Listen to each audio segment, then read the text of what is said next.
ഈ വലിയ പദ്ധതി യാഥാർത്ഥ്യമാകുമ്പോൾ കൃഷി മാത്രമല്ല ടൂറിസവും വലിയ സാധ്യതയായി ഈ ഗ്രാമപ്രദേശത്തുകാർക്ക് മുന്നിൽ തെളിഞ്ഞു വരികയാണ്. അതിനുള്ള സാധ്യത കൂടി തേടുന്നുണ്ട്. എന്തൊക്കെയാണ് ഇവിടുത്തെ ടൂറിസം സാധ്യതകൾ? നമുക്ക് അതുകൂടി കണ്ട് പരിശോധിച്ച് വരാം.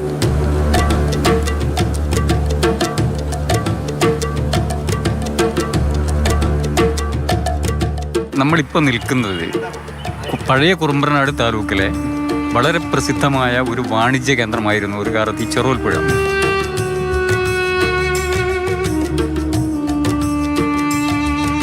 ഈ കനാൽ വഴി നമ്മൾ വെളിയന്നൂർ ചല്ലിയിലൂടെ അത് നമ്മുടെ ചെറുവൽ പുഴയിലെത്തുന്നു. ചെറുവൽ പുഴയുടെ ചെറുവൽ പാലം കടന്നിട്ട് നമ്മൾ കോഴിക്കോട് കളിപ്പൊയ്കയെപ്പോലും വെല്ലുന്ന തരത്തിലുള്ള മുതുകോട്ട് പുഴ, വളരെ വിശാലമാണത്.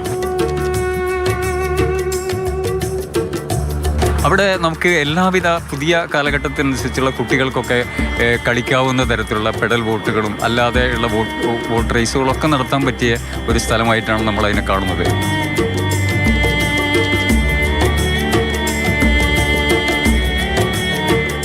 അവിടുന്ന് വീണ്ടും നമ്മൾ കിഴക്കോട്ട് പോയാൽ കിഴക്കുനിന്ന് ഉത്ഭവിച്ച് മലമടക്കുകളിൽ നിന്ന് ഉത്ഭവിച്ച് വരുന്ന രാമൻപുഴ, ആ രാമൻപുഴ വന്നു ചേരുന്ന നമ്മുടെ ചിറ്റാരിപ്പുഴ.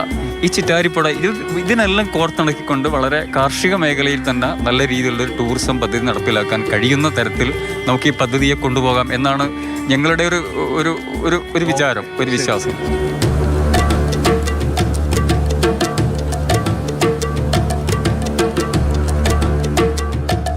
വെളിയന്നൂർ ചല്ലിയിൽ നിന്ന് ജോം ടി കെക്കൊപ്പം അനൂപ് ദാസ്, മാതൃഭൂമി ന്യൂസ്.